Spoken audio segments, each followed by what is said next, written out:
This show is part of the Miles Offside Podcast Network. Visit twitter.com/milesoffsidepod for more information. And now, on with the show. I just like, the Human Torch was denied a bank loan. That's a good one. You have to really move your mouth around it. Scott Parker eats Weetabix on Wednesdays.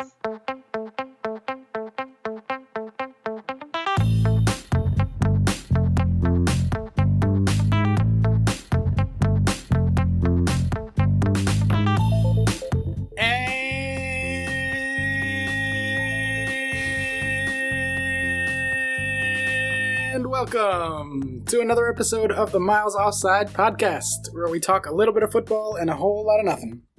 My name is Oscar Puente, also known as Footy from Afar, and with me as always is my co-host Chuck Bailey, and with me as sometimes is super producer Ian Stimson. Is that going to stick? At least for now. Okay. With you as sometimes. I mean, technically I should intro it to both of you as with me as sometimes. Well, Chuck, you are always with me. You're just here sometimes in addition to me. And in your heart. And in my heart.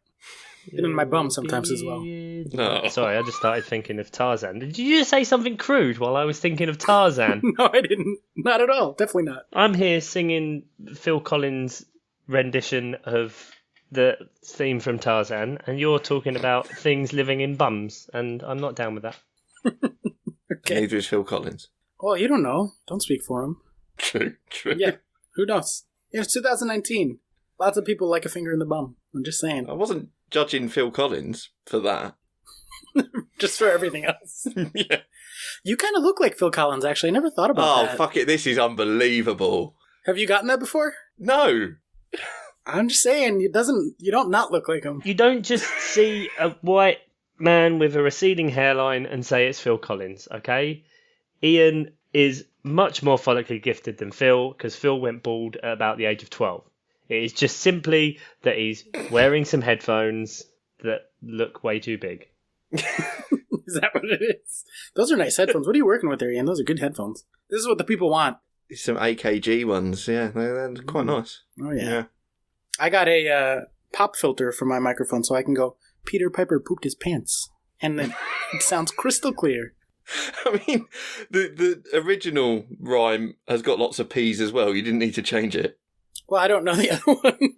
Oh, right. Okay, fine. I think there's a pickle somewhere or some peppers. Peter Piper picked a peck of pickled peppers. Is he having a party at the pepper? Party in the pants store. Party with the pants. Nice. All right. Well, we are Miles Offside.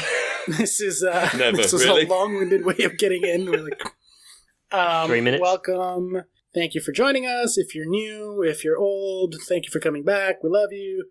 We're going to walk through some news stories, talk about the title race, take a quick break, come back, do some listener stuff, and call it a day. So without any further ado, let's get right into it with our rapid fire news. Leeds won, Aston Villa won in the championship, getting right to it with the big matches. Did you see what happened in this match?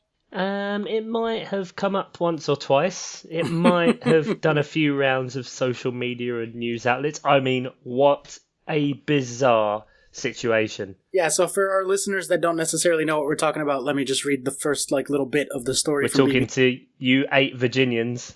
Yeah. Over there. An entertaining and even game which confirmed automatic promotion for Sheffield. Oh, Dave will be happy. Will be remembered for wrong, the 70... Wrong Sheffield. Nah, it's all the same.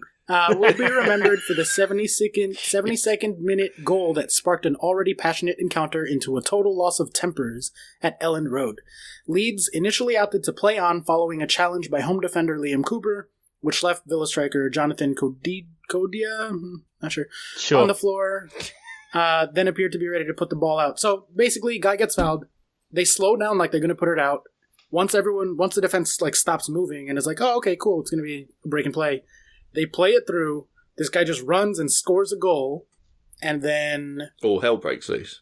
All hell breaks Chaos loose, yeah, basically. Ensues. Then on the kickoff, the manager for Leeds is screaming at his players, being like, give them the goal, let them score, give them a goal. So they're allowed to run through almost unchallenged, emphasis on almost, because one prick of a defender was like, hey, I'm not fucking having that. Well, the captain, Jansen. Yeah, Jansen. Vincent Janssen. Not Vincent Jansen. Different Janssen? Yeah. Yeah, I think I might have a slightly different view on this then, because you're saying one prick of a defender. Oh. The thing is, when you watch it, so there's an injury, but it's not a head injury. It's definitely a genuine injury because the guy has to leave after, get substituted afterwards. So it's a genuine injury, but he's not broke his leg or anything. And it's not a head injury. The referee doesn't stop play. The Leeds player who gets the ball does slow down a little bit, but not a massive amount. It's not, and it's not beyond the realms of possibility that he was just taking stock and whatever. Plays on. The Aston Villa players all just stop. Now, you play till the whistle, don't you? Correct. Yes. Right. So the Aston Villa goalie still attempts to save. It's not like everyone has just completely stopped. No, and it's still a good strike. It's a good goal. It was a good shot. Yeah. Yeah. And then it goes crazy because an Aston Villa player literally grabs the guy who scored immediately. Brawl in inverted commas starts because an Aston Villa player, El Ghazi, gets sent off for, well, I think the linesman suggested this to the ref, that he had raised his hands to Patrick Bamford. Prick. Well, former Chelsea prick. Former Palace prick. Total prick, because he completely dives having not been touched, or certainly not touched in the face. Massive and prick. He goes down like he's been shot in the face. So that red card has now been rescinded. Good, rightly so. Yeah, absolutely. And Patrick Bamford's been charged with deceiving the referee. With deceiving all of us into thinking he's a football player. Yeah, exactly. Prick. But, yeah, I mean, this, like you say, this was not an unimportant game. I mean, Leeds needed to win to keep automatic promotion alive. And Bielsa's telling them to let them have a goal. And I don't think they needed to do that. Well, they didn't need to, no. And do you think they should have? I think it's such with all the craziness that kind of went on. I mean, I agree with you completely in principle. And what's really weird is the day before this happened, because this happened on the Sunday. On the Saturday, I was with my dad, and we were having this exact conversation about what should happen in this situation. Right. Because something kind of like this has happened in a Scandinavian league before, where effectively from a drop ball, they've kicked it back to the keeper, the wind's caught the ball, and it's bounced over the keeper's head and ended up going in. And so the other team has just let them score a goal. So there's kind of the precedent with this within European football. And obviously, Bielsa's only been over here for this season. So we're not sure how things are there with... Oh, Peterborough scored 3-2. Hey! I'm sorry. Peterborough played a must-win game against Portsmouth to keep our playoff hopes alive. What's the time? 15 minutes left. Ooh. Come on, Posh. I'm sorry, Chuck. Go on. No, just completely lost my train. Yeah, so we were talking about the day before about these kind of fair play situations. And I think that's the main thing. I think if the referee had got involved or blown the whistle, which he rightfully can do, and you've seen on many occasions that when a different team has moved on with possession, he has stopped. And he had a long time to do that. A very long time, because it's not like the ball broke very quickly. No, he had a good 10-15 seconds. As you said, the Leeds player is just kind of standing there like, well, I'm not really sure what's going on, and he doesn't really seem to simulate he's going to kick it out and then kick it a different way. He just sort of slows down a bit, assesses the situation. Well, he's not broke his leg. It's not a head injury. I'm playing on.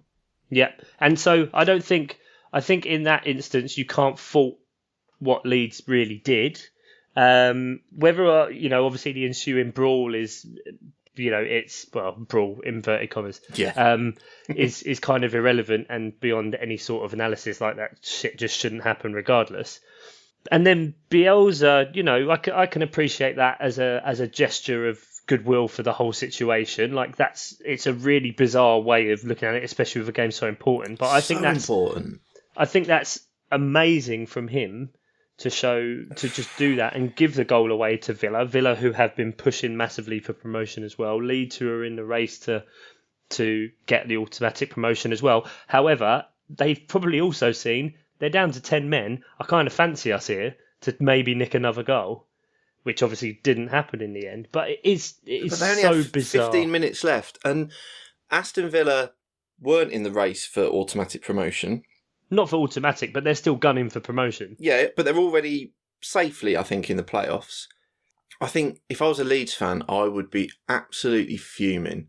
Yeah, I mean, it really shows that Bielsa hasn't been there that long because he's not embracing the culture of a scumbag, dirty Leeds that try to cheat and play as disgustingly as possible at all times. Like, if he had been there for maybe, if this was his second or third year in charge, Yeah.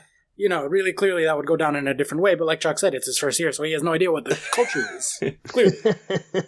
I mean, it's vaguely impressive that he got 10 of the 10 of them. players to go along with it.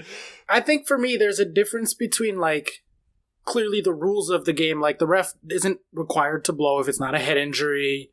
He hadn't blown, you play to the whistle, blah, blah, blah. But, like, there's a difference between that and, like, just clearly doing something dirty, even if it's not against the rules. Like, everyone stopped. They fully stopped. And I think, actually, I was just watching it again while Chuck was talking, and, like, it looks like he goes to kick it sort of out, the guy that plays the quote-unquote pass, and then it's the winger that's like, oh, you know what? I can do something with this. Like, the winger is the one that really took the initiative there. Like, the pass didn't look to me when I was just watching it again like an actual intentional pass. It looks more like he's playing it to the corner, as opposed to exactly. a player. He's like, oh, this is clearly over. I still think it's on the Aston Villa players to not just shut down. Well, also, for a completely separate issue is that the goal was offside. Like, Oh, was it? if there was VAR, it wouldn't have stood. Yeah. Because everyone is just like such a mad situation that no one even noticed that. So, like, Yeah, no, I did not clock that at all. Well, I mean, okay, based on the fact that the two of you seem to be leaning the other way, I'm willing to accept that there's a grey area, but it still amazes me that in such an important game, Bielsa would do that, and I don't think they had to do it. So is your issue with them scoring that goal in like a gray area, dirty sort of way, or is it that then they came back and let Villa score? No, Like, I think where's your issue? I think the grey area is whether they were wrong to score the goal. Okay. Because, like I say, yeah, I think you can pretty quickly assess on field, be you a player or a referee. I think you can pretty quickly assess whether a player needs treatment in the next 10 seconds. Yeah. I'm happy for the chaos of it all, and it's good to see John Terry on the telly as well again. Yeah, well, that was weird as well, because John Terry seemed to be going, after they'd let him score, John Terry seemed to be going, yeah, fair enough, and Bielsa was still screaming at him. I was like, well, hang on, what? Well, yeah, Terry, after he let the goal in, was just telling him to fuck off. Oh, was he? I thought it bizarre. looked like it. Okay. That makes story number 1 of our rapid I'm sorry. fire news. True to form. So moving on, we have Manchester United are considering Rio Ferdinand for the technical director / director of football role. What the fuck are they doing? Are they better off with no one or with Rio Ferdinand? Are they trying to just burn it down from the inside? Is that... Proven director of football, Rio Ferdinand. Yeah. Give it Giggsy. Yeah, I'm in a weird position to say anything because, like, right now Chelsea are talking to Petr Cech about that same job. So, Oh, no. pot kettle black. Yeah, I mean, we haven't had anyone for a couple of years, so, like, maybe someone, it would be good. What is it with clubs and just sort of desperate to get old players back in backroom roles? Just It's no good. got an ex-goalkeeper as a director of football as well. That'd be interesting. Yeah. It'd be one thing if it was, like, Lampard, who has, like, literally a genius-level IQ, but, like, Yeah. Petr Cech's just, like, a chill dude who plays the drums and wears a helmet. Like, I love Petr Cech, but I don't know. I mean, And who like in knows? FIFA, is he going to be going into the meetings with the helmet? And... He will always be wearing the helmet. I hope so. Yeah. That's just... I don't even... No. I don't know how to react to that, Rio being a potential director of football. Is there any defense of it? Is there anything, No. like, even if you're just No. playing devil's advocate, is there anything that you're like, you know what, from this perspective, I can No. see what they're going for, I can see it? No. Has he had, since, other than punditry, has he had any backroom job? Or Not to my knowledge, no. And I don't even want to Google it or dignify it with that as such. Yeah, and generally, like, searching for football player backroom job Yeah, fair turns up very different results than what I think you guys are looking for. So, all right, well, moving right along, gentlemen, Raheem Sterling watch. Sterling, what? Guess what he's done this week? Drowned a kitten. He has stolen an award from young players in England. How dare he? How dare he? You mean to say that an award that, fully by the rules, he is qualified to be an entrant of and a recipient of, he had the audacity to win it based solely on his ability alone? Is this what you're trying to tell me? Unbelievable. Oscar, is this what you're trying to tell me? That is exactly what I'm trying to tell you, Chuck. Can you believe it? I completely can. I heard he punched Phil Foden's mum and nicked it off her. Probably. So, we're referring to the Player of the Year awards from the Professional Footballers Association. Man City forward Raheem Sterling wins the Young Player of the Year, qualifying by the nature of the date on which he was born, and being the best young player in the league. And then Virgil van Dijk won the award for the senior players, or all of the players, for which Raheem Sterling was also nominated. Should have given it Mustafi. Better on stats. For who? Yeah. What stats? It's done the round on the Twitters that if you look as stat by stat, Mustafi has outperformed Virgil van Dijk this year. On what stats? I don't know. Google it. Twitter. Fuck off. Stop making me do the work when you're making an outrageous claim. Stop being on Arsenal Twitter. It's not a good place. I You get bad can't. opinions that We way. let Adam on, and it's got into your head. I'm through the looking glass here, guys. So clearly Sterling deserves the Young Player Award. Like, that's without question. We last week talked about how, like, maybe they should change it as far as who gets qualified and how. I think it could be one of those years that kind of highlights that enough that they're like, Yeah. okay, maybe 23. Simply because, if you look at the way footballers are perceived nowadays, 23 is like kind of seen as prime. Like, if you haven't made it by 23, you're never gonna. Yeah, statistically their prime begins at 25, so if you're not, like, really getting close by 23, you're not gonna be there. Yeah, and peak is like 27, 28. Yeah, 25 to 27 is the peak. Except for defenders, which are later and blah, blah, blah, blah. But I want to switch the conversation to the Van Dijk Award. What do we think about a defender, and specifically a defender on Liverpool, being the winner of the award over one of the 3 people nominated from City, who we'll talk about later, are looking more and more likely to actually secure the title? Do you think Van Dijk should have won it? I think, especially in a season like this, where there's 2 teams that are doing so well, it's very hard to pin it on one person. And so I think they probably wouldn't want to give a clean sweep with young persons and regular.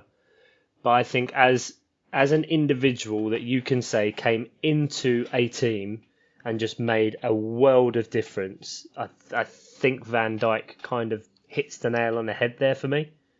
Because he's just been immense, and him, as well as obviously Alisson, but he won't, a goalkeeper, it's nigh on impossible for them to win one of these awards unless you're literally making 8 game-winning saves every game. And obviously Alisson doesn't have that because he's called upon very little, because Van Dijk is just so good. So good that it never looks like he runs. It never really looks like he has to do anything, but he's just in command and aware of everything that's going on.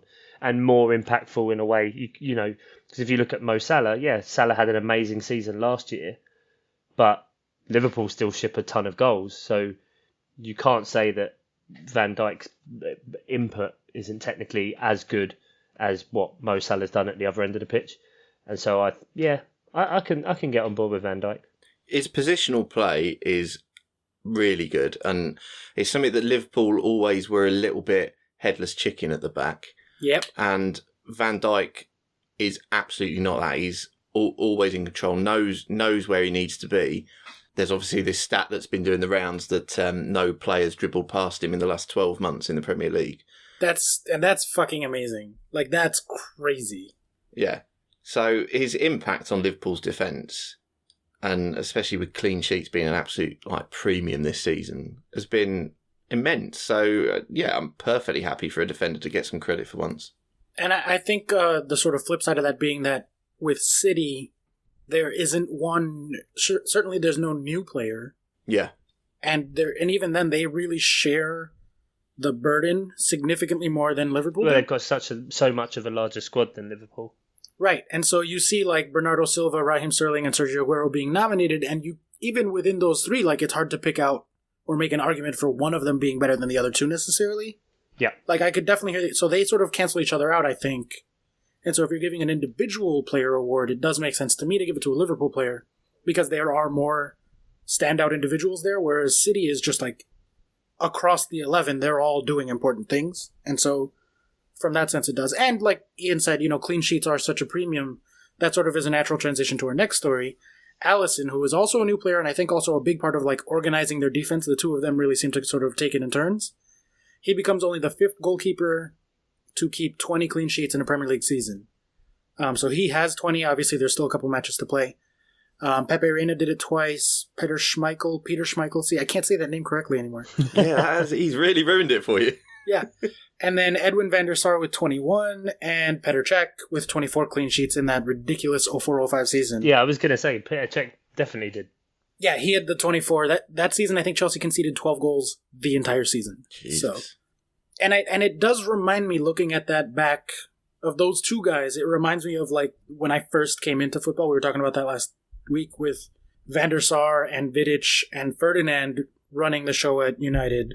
And at Chelsea, Petr Cech and John Terry. So make them all the sporting directors. That's what you're saying. Make them all joint Van directors Sar, of football. Vidic, and Ferdinand. It just feels like there's been a long time since there was like a keeper and center back that organize a defense and are so fucking good. Like, we haven't had that in the league in a while, I think. Certainly since like, at least from a Chelsea perspective, since Cech and Terry stopped doing that and just started getting old. And since Vidic and Ferdinand and Van der Sar, like De Gea is the best. Last season, De Gea was the best single season keeper that I've ever seen, and that I think most people statistically would say has been seen. So, but like he didn't really have someone in front of him.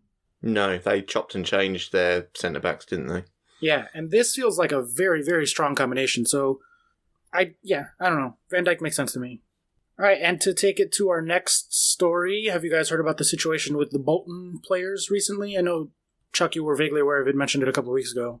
Yeah, I knew that obviously they're going through some financial hardships, and Ian had mentioned that they were relegated, and obviously there's a thing came out where the players had said they basically weren't going to play, kind of in protest until they got paid. Yeah, I have the statement in front of me. That's kind of the story I'm getting towards, although it seems like it might be a developing situation, but the last thing I heard was this statement from the players saying the long-running financial crisis at our club has been well documented, as has the fact that we, the playing staff, have yet to receive our March salaries.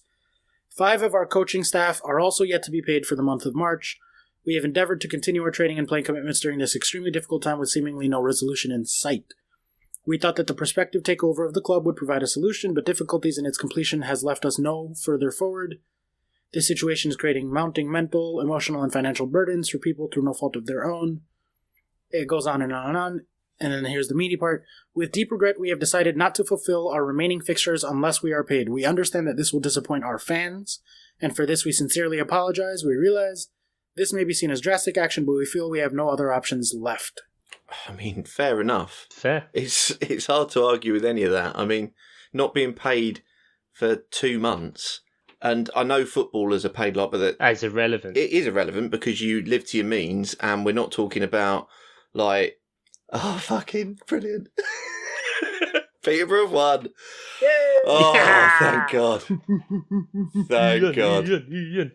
It's going down to the final Day of the season for the playoffs. We still need Doncaster to slip up on the final day, but fuck me, get in. Right, sorry. Yes, you live to your means, don't you? So, I mean, 2 months without being paid is 2 months too many. And there was coaching staff involved as well who in that statement, so they're presumably not on massive wages, and maybe the players are sort of striking for them as well, It's 2 months is not good. No, and I think that the amount you get paid is irrelevant. If you're not getting paid to do the job, don't do it. If someone told me, oh, by the way, we're not going to pay you for the last 2 months, like, I'm gone. Yeah. I'm not doing anything. And you see tons of things, especially in sort of, Ian, kind of in your industry with media and freelancing and that kind of thing, and as well with advertising and designers and that kind of stuff, musicians even, all these people that say like, oh, we'll give, free publicity, or we'll give you this. So it's like, well, I'm not getting paid for it. Well, I don't want to do the job. And you're seeing more and more of that. So I don't believe for 1 second the fact that because someone is a professional footballer, that they, and they earn tens of thousands, hundreds of thousands, whatever it is a week, that they should just grin and bear it because of that. It's ridiculous that in 2019 in this country that we have to go to this. We laugh about, and we have done at the very beginning of the season, about Serie B teams in Italy where just teams go bankrupt. So that's it. There's just 17 teams in the league this season because they just don't have someone to fill that space. Right. And you laugh about that as, second division Italy, thinking it's like this weird off concept that can never happen here. But it happens here. And so if that means potentially that Bolton could end up going out of business and disappearing, it's very sad, and it's mental that this situation unfolds. Yeah, and at the very least, they are confirmed to be relegated, and I just checked on the BBC website, and the match that was supposed to be played this weekend has been called off. Right. And there seems to be some sort of developing situation. I didn't fully understand it, but I think there's some sort of financial proposal. I was going to say, last I read, the league were trying to force them to play, saying that they've got enough registered players, blah, blah, blah. Yeah. Because there was meant to be a buyout. They were meant to be bought by someone. There was something in that was being arranged, but then I think it fell through, kind of an 11th hour kind of thing, which the wage situation was meant to be helped out by that. Right. Evidently, that was kind of the first thing, but through whatever reason, it just didn't happen. Maybe the relegation came into it as well, and so it's a bit crap. And I suppose, the FA have got to probably take a fair share, because we've heard loads about this fit and proper persons test that you're supposed to be taken before you can buy a club, make sure you're financially solvent and able to do it. Well, this is happening way too often, isn't it? So there's a lot of problems, but I don't think any of them are the players, to be honest. No, fair play to the players, I think. Well, the players were shit because they got relegated. So. Would they have gone on strike if they were second in the league? That is a good point. Sure. No, just to completely counter everything I said and go full by yeah. No, that's but fine. No, irrelevant. The situation they're in, no, fair play. I'd do the exact same if it was my job. So. All right, well, we should probably wrap it up there. 40 minutes of rapid fire news later. It won't be 40 when I cut it down. It'll be about 5. Yeah. So let's go ahead and jump in straight into the title race. We had a big match last week with City playing United. Everyone was billing that as the title deciding match, even though United aren't the ones in the title race, but... And they fucking suck. Yeah. Yeah. So the result there being 2-0, although, Chuck, to your comment, it was actually 0.5 to 0.5 on XG. So a very, very good performance from United defensively, but it's also 15 points out of 15 for Man City and 4 out of 15 for Man United. So... Yep. Just that one performance. But before I jump in with XG and stats and projections and nerdy robot shit, what's your guys take your temperature as far as where the title race is at, where City's at, where Liverpool is at. How are we feeling about what they've done in the last 5 matches, let's say, and how it looks going forward? I love the fact that it can go to the last day of the season. Has it gone to the last day of the season since Man City's first year? I don't think since whenever that was. It feels like there's been pretty big margins, yeah. Yeah, there's last day of the season, it's always wrapped up. It always seems to be one of the relegation spots and maybe 4th place that is kind of something in.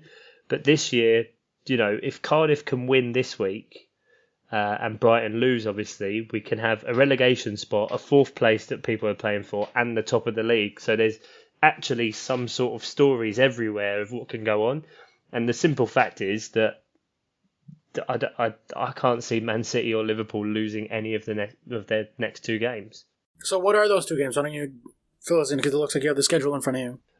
So Liverpool have got Newcastle away, and then I believe Wolves at home. Newcastle away, they've been fairly, in recent times anyway, they've been quite good at St James's Park, although Liverpool can obviously take apart teams, and Wolves have proved they're very adept at taking down top 6 sides, as shown from their, what's the word I'm looking for? Results? Begins with D. Dicking of Arsenal, who have just fully collapsed after Resident Punching Bag came on the pod. So Good one, Adam P. Congratulations for fucking up Arsenal's top four hopes. And Man City have Leicester at home and Brighton away on the last game of the season. So now that Man City have got through that United, I mean, Oscar, I know you always look at the stats and bring up like the 538 models, but surely there's a bigger swing now than 50-50 as it basically was. Oh, there sure fucking is. Yeah. The projected title odds right now, or title chances after the United result, and given probably both of them are just going to win out, I think that's probably where these numbers are coming from. Mm-hmm. It is 82% to Man City. Ooh. Yeah. 82. So even though it's only 1 point in it, like 92 points on City, 91 for Liverpool. Fuck, man. It feels like Leicester are Liverpool's only hope, really, doesn't it? Yeah, although Liverpool, I would argue, have the harder schedule there with Wolves, like Chuck was just saying. Oh yeah, definitely do. But Brendan Rodgers, can he finally, in a way, by proxy, win the league for Liverpool? I don't know. But yeah, because Leicester are in a very rich vein of form. They've really started to be much more of an attacking team. Vardy loves scoring against decent teams. He does, and Leicester have previous against City as well. I think they've done a double over him a couple of seasons ago. Yeah, but for all of Leicester's red-hot form, City and Liverpool are both in ridiculous form. Both of them 5 wins in 5, but let me just jump in with some numbers here. City are 2.6, 0.5 against United, fine, 2.1, 2.9, and 3.5 in their last matches generated XG, giving up 0.1, 0.5, 1.2, 0.3, and 0.1. So, and the one that was above 1 was against Tottenham. Liverpool, meanwhile, are 3.6, 2.4, 1.2, 2.0, and 1.1 generated. And then this is where sort of the weakness comes in, despite all the clean sheets. The difference, I think, has been Liverpool 0.2 to Huddersfield, 1.1 to Cardiff, 0.9 to Chelsea, 0.8 to Southampton, and 1.1 to Tottenham, conceding XG. So, like, those are all basically at about 1.0. It looks like they're supposed to be conceding a goal a game. Yeah, approximately. And those do match up. So they both played Tottenham. City generated 2.1. Liverpool only generated 1.1. They both conceded 1.1, 1.2. I'm looking at United and Chelsea are probably about equivalent fixtures. City gave up 0.5. Liverpool gave up 0.9. So, that's more right there. You got, Cardiff and Cardiff. They both played Cardiff. City gave up 0.1 to Cardiff. Liverpool 1.1 to Cardiff. So a whole extra goal. Like, you're going kind of similar fixture for similar fixture. The Burnley-Southampton pretty much tied in the table. City gave up 0.1 to Burnley. Liverpool gave up 0.8. So, those are pretty comparable. Like, within those 5 fixtures, there's one that you can kind of match up with everything, and City have scored more and conceded less in all 5 of those fixtures. So, when City are firing and they're the best, they are just the best. Like, it would take a fluke, and it could be, that potentially one does it and so does the other one, because Liverpool play first this weekend, and obviously everybody plays the same time for the last game of the season. Yeah. I am enjoying the relief on Liverpool players and fans' faces when they score the first goal in a match. Oh my God, the way they celebrated that goal against Huddersfield, against Huddersfield, it's like, you scored after 15 seconds, but my God, that's ridiculous to celebrate that much against Huddersfield.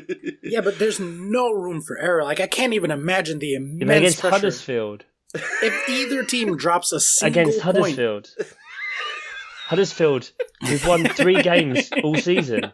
And if you take out Wolves, Huddersfield have won 1 game all season. He'll just talk over you. I'm not listening to that. It's Huddersfield. You don't celebrate that much. I don't know. I don't blame them. Like, just the sheer nerves that they must be feeling. Yeah. It's just like, there's nothing that I've ever experienced even remotely close to what they're going through on both teams, because they can't, even a draw would fucking cost them the title at this point. If City were to lose it, comparing to if Liverpool were to lose it, which one do you think would be more hard done by? I mean, all of us, if Liverpool win it, will be incredibly hard done by, because we'll have to listen to it forever. I mean, it's already bad enough that all that's going to happen now, if they don't win it, is we were the team that got 97 points like, but you didn't win the league. That will just be doing the rounds everywhere. And, there's a situation where a team can get 97 points, lose one game in a season, in a 38-game season, and not win the league. It's baffling. This is on a par with the mentalness, almost, as, like, the Leicester winning the league thing, of trying to explain this to someone, like, how this happens. It's insane. Yeah, you'd have to feel sorry for whoever because the margins are so fine. I mean, Man United's goal against Burnley last week was how far over the line? It was centimetres, wasn't it? 2.197 or something. Yeah, something like ridiculous. That. I mean, the margins are so fine this season that you've got to feel sorry for whoever. Who would be most hard done by if they don't win it? City would be most hard done by based on current form, but I mean, either team on any other season would have smashed it. So, yeah, absolutely smashed it. I think I agree with you guys. I think I would say if City lose, they would be the more hard done by. Because the consistency feels like, well, I say consistency. Maybe I'm looking at it the wrong way because, like you say about, like Chuck said about Liverpool, they've only lost once. Once, yeah. So they've drawn what? Must be 6 or 7 times. 7 games. Right. 7 draws. So 28 wins, 7 draws and 1 loss. To Man City's 30 wins, 2 draws and 4 losses. Right. I don't know what I'm arguing for there then, consistency-wise. I'm not sure what I'm pulling for. So I think to me that speaks to the conversation I've had about Arsenal's Invincibles season where it's like, yeah, fuck off. You still drew like half the season. Like, I don't care that you didn't lose. Like, I'll take City's 4 losses over Liverpool's 7 draws any day of the week. Like, and I mean, literally, the points bear that out. Like, just more points is more impressive. And City just feel like they're ending the season stronger as well. Yeah. And they did have that really bad slump in, like, December when Fernandinho was out. And then even after he came back, we were like, what the fuck's going on with City? I don't understand. But I think to sort of go to a stats angle on it, City are basically exactly performing / overperforming. A very, very, very small amount. So they've generated 90.4 XG and they've scored 90, so that's dead on. And then conceded 25 XGA and only conceded actually 22. So, off by 3 goals. But Liverpool are +8 on their XG. So they've generated 76, they've scored 84. So they're pretty significantly overperforming. And they're -7 on their XGA. So they've conceded 27, only actually conceded 20 goals. So, like, Liverpool have been amazing, but the underlying numbers would indicate that they're not quite that amazing. Whereas City really are just an all-time great team like they were last year. Pep's done an amazing job considering we were talking about Man City's squad possibly getting on a bit. What he's done with them's been, he's got a new lease of life out of a couple of players. Yeah. And also, like, smoothly integrated the younger versions of them, like, specifically of Bernardo Silva. Like, he came out of nowhere. I had never heard of him, really. Like, you had, like, vaguely heard of his name, but, like, he wasn't a name at all before showing up at City. And the season he's having this year, like, he is consistently in the lineup, consistently amazing. And, like, they lost De Bruyne for so much of the season, and they barely fucking noticed. And full credit to Pep, on top of, having $1 trillion to buy players. Like, I, especially as a Chelsea fan, can't hold it against a team for having money. I don't think any team can. Oh, I'm sorry, because all of our clubs have full academy promotions and all of this stuff. Yeah, exactly. Fuck off getting on your high horse just because it was luck that someone picked to buy Man City or Chelsea. You're going to get a bee in your bonnet. Piss off. Yeah, some oligarch comes to Peterborough, I'm going to send him on his way. Especially if you get Rio as sporting director, mate. Fuck it right off. Oh, bring it on. Yeah. No, thank you. We like our small stadium and no international fan base. All right, don't be slagging off the A-backs. Yeah, I've always sort of felt like City are brothers in arms as far as, like, being hated for being an oil team. Yeah. So I'm not going to hate on them for having money, and I have to give credit as much as I hate it, because I hate Pep. The job he's done with this squad and with the players, like, you put Mourinho in that situation with those players, and he's not getting the same results. Mourinho had Pogba, who is, I think, the best player in the Premier League, and didn't know what the hell to do with him. Like, still nobody knows what to do with him, really. Like, just put him in a free role in the central midfield in a 3. God, bring him to Chelsea and have him do what Conte's doing. Like, it takes a good manager to bring the best out of elite talent. There's so many personalities in that dressing room, and they're all fighting for the club. Yeah, there's no talk of any unrest Dramas, at all, is any there? beef, nothing. Yeah. No, and you see it in that documentary that was popular around the beginning of the year, right? Like, he really, really manages those personalities well, on top of being a tactical genius and playing a magic roundabout and blah, blah, blah, I think maybe blah, blah, the blah, difference is, if you look at the squad, like, he's the big personality as opposed to everyone else. It's kind of similar to Klopp. Or Mourinho back in the day. Klopp doesn't really have many. Yeah, but that's where Mourinho has always fallen down, is when he has those really strong personalities or people that want to do that. If you look at recently with obviously Pogba, and then beforehand whatever went on with Chelsea with Costa and Hazard and Fabregas, if you believe all the rumours, etc.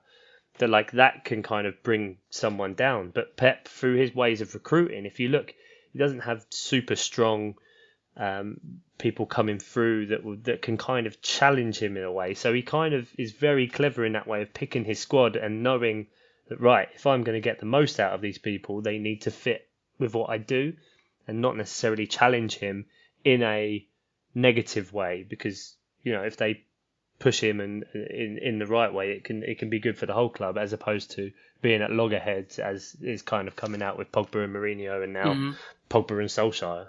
Does it feel like with Mourinho there was a change at some point, or am I just imagining it? Yeah, it was at Real Madrid. Yeah? Yeah, because I've watched him really closely because I fucking love the guy and am eternally grateful for what he did for Chelsea and blah, blah, blah, blah. Yeah. At Madrid, he's always been a spicy personality, let's say, right? Yep.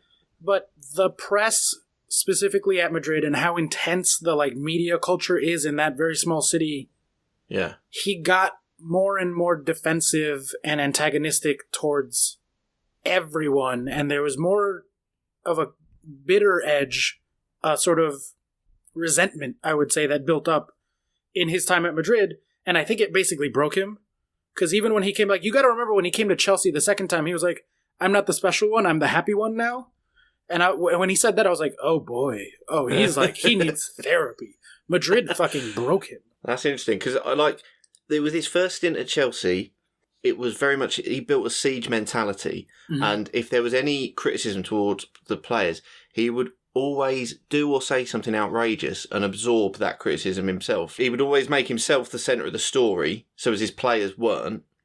And then, yeah, okay, maybe it's post-Madrid then. It seems like now he'll be far quicker to lash out at his own players in the press than create a siege mentality. Yeah, it's always been a siege mentality with him. That's his number one go-to. But the players used to be inside the walls. Yeah. And now now it's a castle he's of one. laying siege to the players. Yeah, exactly. Yeah. It went from us against the world to me against the world. And, I think he really just needs a couple of years off, and he can come back actually as a more well-balanced person if he has some therapy. Because he's still genuinely could be the best manager in the world. I fully believe that about Mourinho. But he needs to go back to how he was at Chelsea and at Inter. And sure, even if he only does 3 seasons everywhere like he did at Chelsea and he did at Inter, he didn't leave those clubs worse off. Whereas he very much did that with Chelsea the second time. Yeah. Yeah. And United now. Yeah. They had a little bounce, but their numbers are not good. And you can see it. We talked about this last week. The numbers are catching up to them. It's all right. Real will sort it right out. Yeah, we'll direct the sport. That went all sorts of directions, that conversation. I like it when it goes like that. Yeah, so on that note, I think we'll take a break and get some coffee and beer and energy drinks and all the other good stuff. And we'll come back in a bit for part 2, so stick around.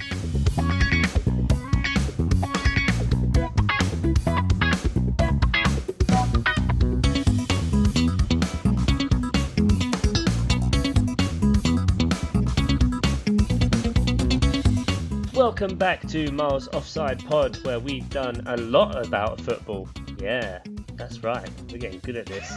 In part 2, as you know, we start off with Mr. Ian Stimson and his social media segment, where you can get in touch with us from all different ways, be that on Twitter at Miles Offside Pod, on our Facebook page, milesoffsidepod at Gmail. No, what is it? I don't know. Gmail.com. It's going so well. I forget. Why do I? So I well. literally spend half my day sending emails, and then I go to do our email address, and I forget it.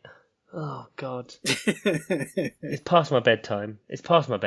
And you can also become a patron of the pod and join an elite club, an elite fighting force, the children of the future, at patreon.com/Miles Offside Pod. Mr. Ian Stimson, super producer. So, big news. This week we reached a threshold I wasn't sure we'd ever get to. 10,000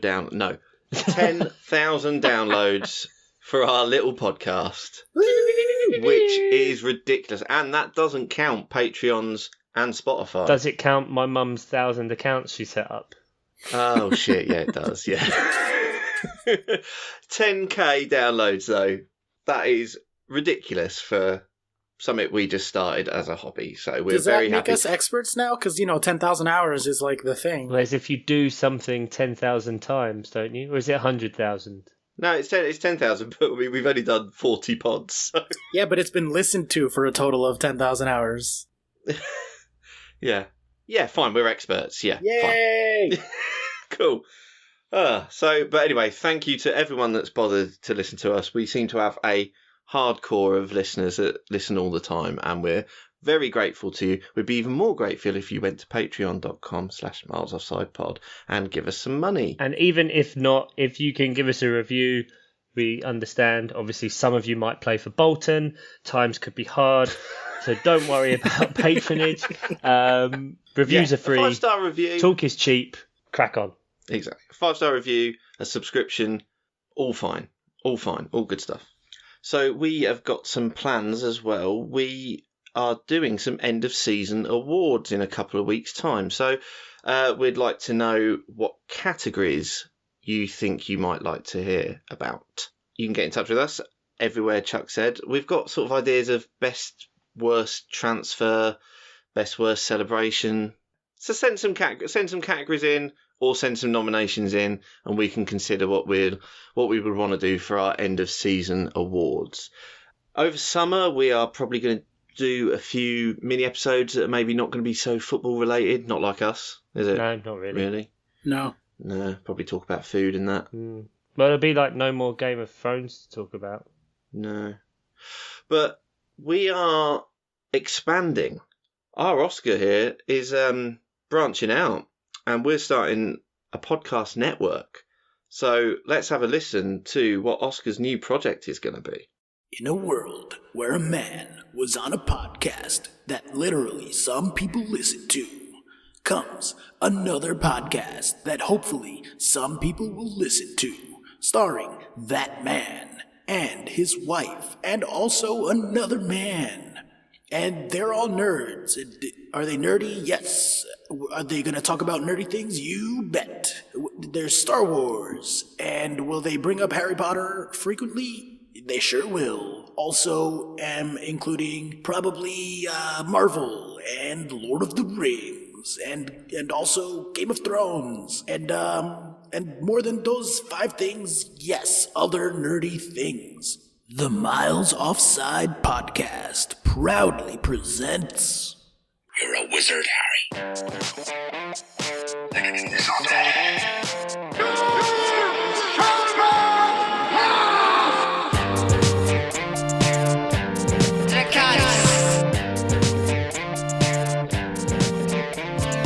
You must learn the ways of the Force. The Nerdy Nerd Chronicles. Be nerdy. Be proud. Nerdy Nerd Chronicles, eh?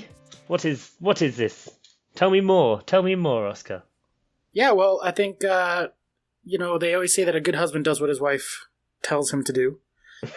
Happy wife, happy life. Emily had so much fun recording the Game of Thrones episode with us that she was like, we should do this all the time. And I was like, you know what? It would be great to talk about nerdy stuff, not just every couple of weeks when we don't have any content for Miles Offside, but on a regular basis. And so the two of us and my very, very good friend, Patrick, who I went to high school with and who was one of my groomsmen. P-Butts! Yep, P-Butts, are going to be launching this podcast together. So, yeah. First episode should be coming out this week. We will be going through and talking about Avengers Endgame and the recent mega super episode of Game of Thrones, The Battle for Winterfell, and sort of analyzing those two things separate from each other and also together in the context of the nerd culture and the things happening right now. It just felt like a good time to launch.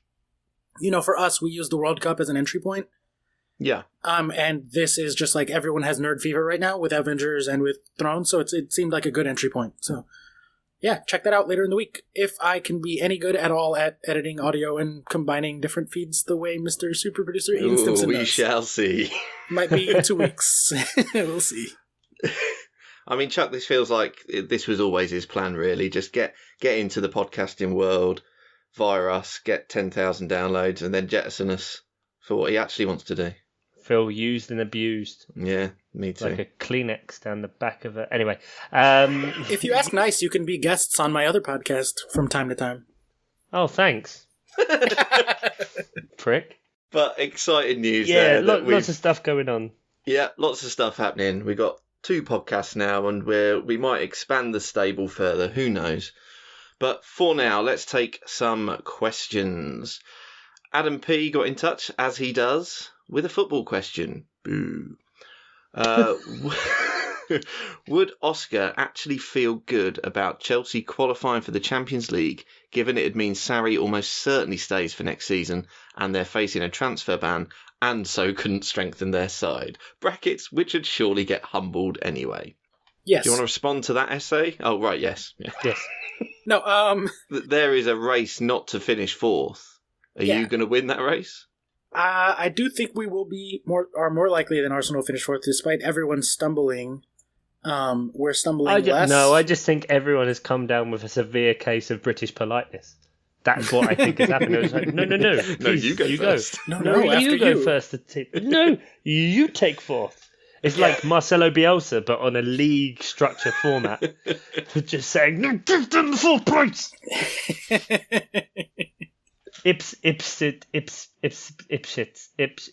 Sorry. Couldn't pronounce Ipswich. That was hilarious. Google Marcelo Bielsa, try and say Ipswich. Carry on, Oscar. I can barely say Ipswich, and I speak English as my native language, so... Just Google. Anyway, carry on. Yeah, after the week that these 4 clubs have had, where everyone is just increasingly shit, and Arsenal especially so, we are now Chelsea 72% projected to make the top 4, so that's a pretty solid projection, although again, these teams are all dropping points like crazy, so anything could happen. But I'm pretty happy with 72%. Did you see Sevilla's tweet saying if none of you guys want 4th Champions League spot, we'll have it?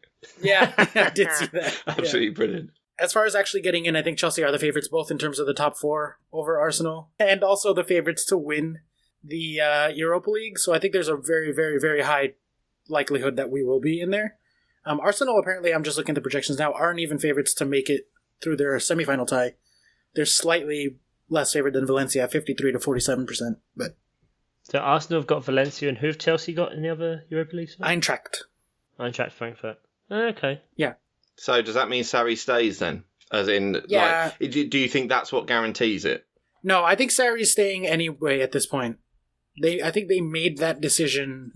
They had their chance to fire him, and they didn't take it. Yeah.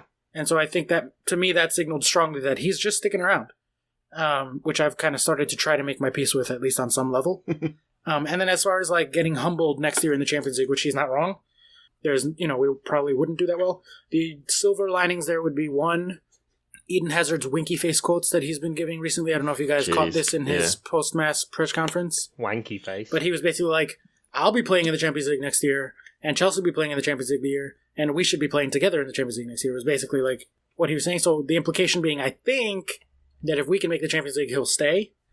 I don't know. It's hard to read between the lines with him, but it certainly helps. So your reverse jinx to get Arsenal in there. Fuck you, Adam. Poor old Adam. Poor young Adam. Horribly young Adam. Ugh. But he's got another question. Thanks, Adam. not a football one. Football related.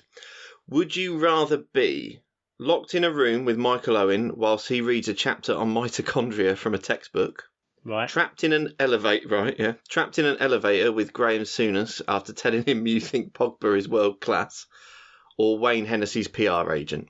As Hennessy's PR agent, would I have to double up as a history teacher? Apparently, yes. Well, that was something that came out. That there was a Wayne Hennessy tweet from ages ago about World War One that was quite learned, like he'd been to Belgium or something. And then, so what? He loved history. 1920 cut off. You watch Titanic, but you don't really need to watch a sequel, do you? That was his kind of approach. And yes, you can check it. There's a Titanic 2. God. Yeah. We never really spoke about that once it carried on, did we? And it's one of the few times I thought Paul Merson has sounded educated about something. Because there was Troy. I think it was Troy Deeney appealed a red card for an elbow. And they questioned Paul Merson on whether he should or not. And he's like, well, there's people getting bans rescinded for not knowing about World War II, so... Yeah. He said you want to go in after him, don't you? Last bloke didn't know what Nazis were. Brilliant. Yeah. Tried to claim he didn't know who Hitler was. So, I mean, to be honest, I am going to pick Wayne Hennessy's PR agent, because fuck me, I bet he's paid a ton of money after that. Yeah. It just feels like it'd probably be a laugh as well, doesn't it? Just in a meeting, just going... Should we just say you didn't know who Hitler was? Yeah. Yeah, sod it. It's just bizarre. Trapped in an elevator with Graham Souness after telling him you think Pogba is world class. Yeah. That sounds like a scary situation. I'd fear for my life. Yeah. Nah, I'd pick that one. Really? Oh, yeah. Yeah, big time. I'll just throw numbers at him until he gets so confused and scared. That wouldn't take too long, I suppose. Yeah, and I don't think he would get scared. I don't think he knows what fear is. Well, he wouldn't get scared, but numbers would probably freak him out. Yeah, he'd just get overwhelmed with me throwing XG stats at him. He'd be in the corner crying by the time I'm done with him. Fetal position. No more numbers, please. That's what I do. That's basically what happens to you guys. And Michael Owen, could he say the word mitochondria? It could be quite entertaining watching him, read a book about respiration and energy transfer and ATP and all that bullshit. Oh, hello. The powerhouse of the cell. Innit? You're full of surprises, you are, chap. A-level biology, mate. Me and all. Yeah, when does our biology podcast start, Chuck? That's what I want to know. That's what I want to know. The bloody eco twins. Eco lads. Yeah, we'll workshop it. Eco bants. No? Like I say. We're just spitballing. We're just free flowing. It's like, you're like ding, ding, ding. I'm about to boom, boom, boom. Chuck, don't act like you haven't dreamed of starting a sock talk full podcast. I did. Right here. Okay. This one's just put in for me, obviously. But Patron Sam Danby asked, did Ian win a draft league by luck, or is he a draft genius? You didn't win a draft league. You guys don't know this, but... You didn't win a draft league. Yeah. Bullshit. Yeah, 2, mate. So I suppose you are winning our ones. Well, yeah, our weird one, yeah. The Always Cheating guys who do an FPL podcast, which I think they just got to 1 million downloads. That's almost 10,000, Does that right? make them like super experts or just legit good at this? Yeah. Best not think about it. Let's not pull at that thread. Yeah.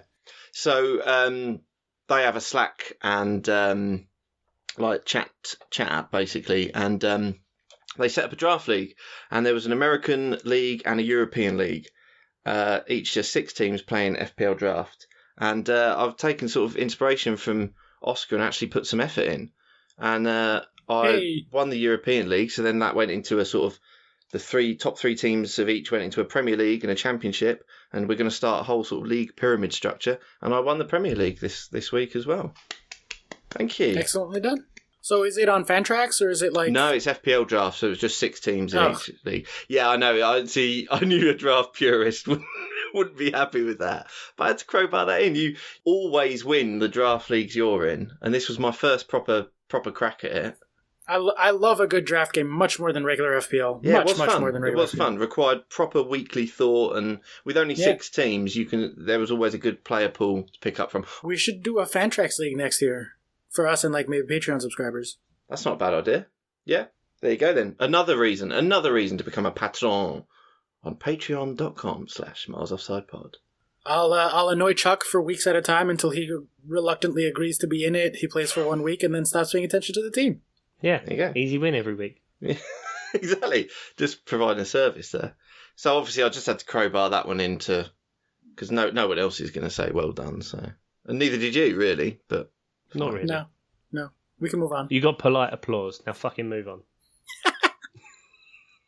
I mean, at your age, you have the wisdom to win things easily, so it's not that impressive. Backhanded compliment. Phil Collins. It's still there. Oh god, that's going to be weeks. That is. Fucking fuming. I do like Genesis though. Yeah, and you can't dance. That much is true. And regular contributor and sometime guest. Not like me sometime, but sometime guest. Yeah, you're like more time guest. More time. Okay, can you put that into your intro then, Oscar? More time. More time, guest. Gotcha. Dave Mateo asks, what is your lemonade to beer ratio for a shandy?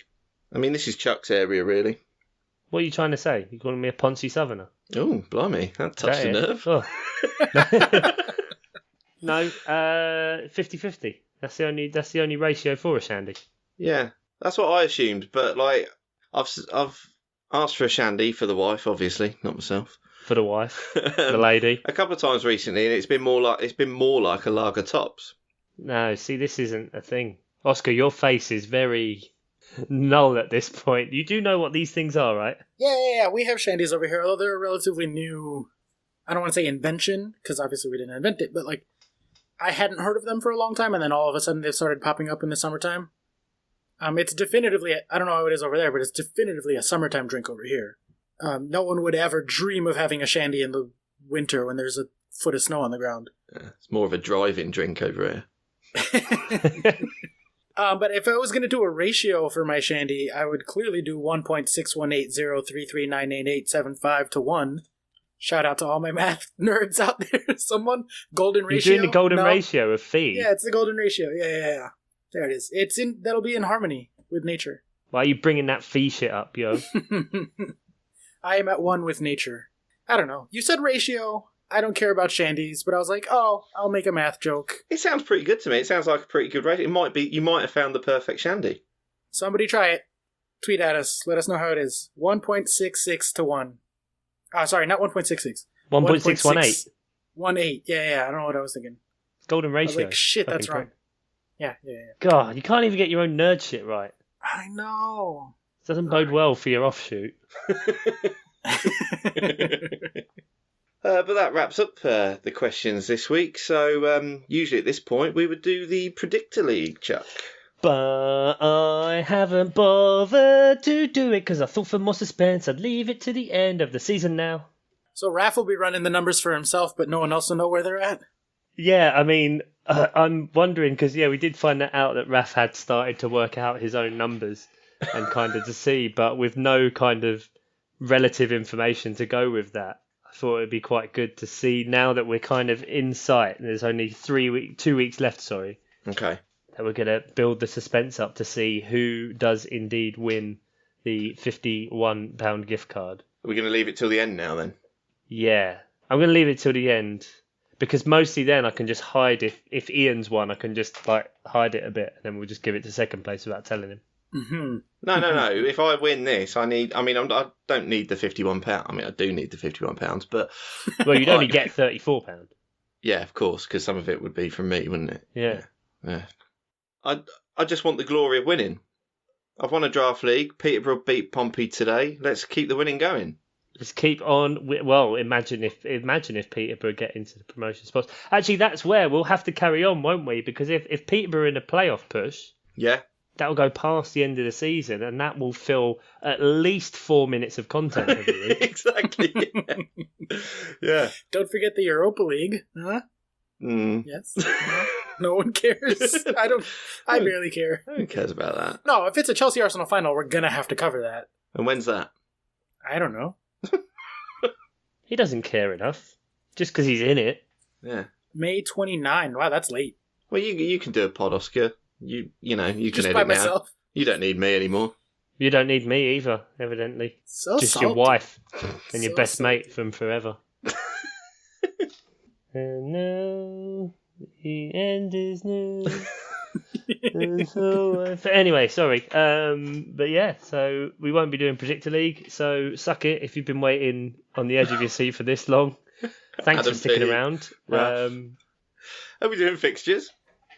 Yeah, fixtures. We go to week 37 of the Premier League season. Getting Oh, we've close nearly now. made We're it. getting real close. Well, coming up this weekend, we have the big one that everybody's been waiting for. Cardiff v Palace. The big one. The one that every Palace fan is debating whether they actually want to win this game or not. And I'm still not sure. There's the element of pride where I think, we should be going for the maximum amount of points. But then also, if we lose... Already one of your best seasons ever. Just fuck Brighton over. that could just be like chef's kiss kind of good stuff. And Brighton have Arsenal, so they're pretty likely to get points there, so I don't know. Yeah. At the minute, yeah. Classic Arsenal. Messing everything up. But to go through the list, we do have Everton versus Burnley on a Friday kickoff again.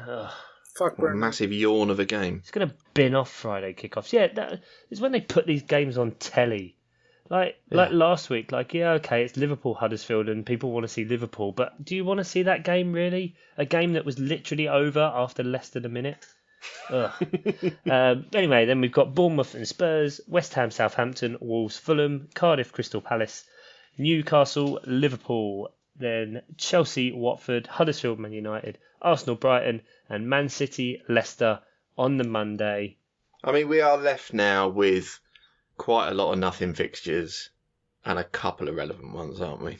Yeah, so obviously Liverpool, Newcastle, and City Leicester are just... We've talked about how important they are, how they can't afford to drop any points.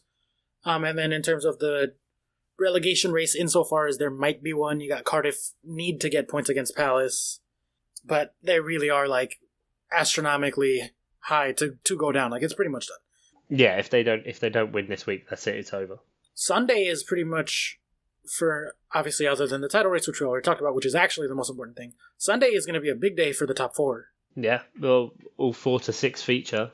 Yeah, and I mean Spurs play on Saturday, but they're already kind of gone, so it is 4, 5, and 6, like you just said.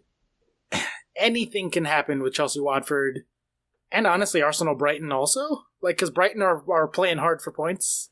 Yeah, and I can get that between Chelsea, Watford, and Arsenal and Brighton. But just the fact that, I don't know, my brain is even entertaining the notion that Man United can somehow mess up on that Sunday. Against Huddersfield. It's just amazing. That would be pretty delightful. Huddersfield. No, some very important fixtures in there, albeit amongst a lot of dross. But then this is the time of year where you do just get those mental 5-4 games out of nowhere because teams just trade blows and go crazy. I mean, who was it? Was it 2 seasons ago when we had that West Brom Man United 5-5 or something like that? Yeah. Lukaku got a hat-trick in 10 minutes at the end of the game. Wasn't that Ferguson's last game? I believe it was, yeah. Oh, was it? Yeah. Damn, was it Yeah. that long ago? Yeah, it was Ferguson's last game. Was that crazy one? Yeah. Wow. It was the year after the Aguero. Oh wow, that's crazy that it's been so long. Jokes aside, apart from Huddersfield Man United, is there any result that you think might get a shock that would have major implications somewhere? I fear Watford. I do fear Watford. Just because I don't trust Chelsea to do their job. Everything's bad. Everything sucks. Last game of the season at home though, surely there's got to be something. Yeah, I guess. Watford might be saving themselves for cup final as well. Yeah, That's true. That's very true. You might get away with that one. How about in the League One, Ian? Any important stuff happening this weekend? Yep, it's gone to the final day now. So Peterborough are playing Burton. They're a decent team. And Doncaster, who we need to drop points, are playing Coventry, who are also a decent team. But neither of them have got anything to play for now. But if Doncaster win, it's in their hands. If Doncaster win, Peterborough have definitely got another season in League One. If they draw and we win, and that's if they basically drop points and we win, that's the only situation that Peterborough sneak into the playoff spots. And I so desperately want it to happen. Like, Finley's 8 now. I was 8 when I went to Wembley and Peterborough won the Division 3 playoff final against Stockport County. Wow. Well, before the year before the Premier League. And I just think there's some symmetry there. I want to take my boy to Wembley for a League One playoff final so desperately. And if that doesn't get everyone on board and believing and honorary Peterborough fans for the weekend, Come on, look out for those results. We need Doncaster to slip up and we have to win. And Ian will do the next podcast naked in his pants. Yeah, do a Gary Lineker. He'll do a Lineker. And I won't shit myself. No. Oh, I'm out So then. he certainly won't shit himself. And on that, revelation that you're quite glad we do this not in the visual medium, I think that's the perfect time to say goodbye. So thank you very much for this week, guys. Great to speak to you as ever. 10K. 10K. Woo. Yay. Thank you very much for listening, and goodbye. Bye.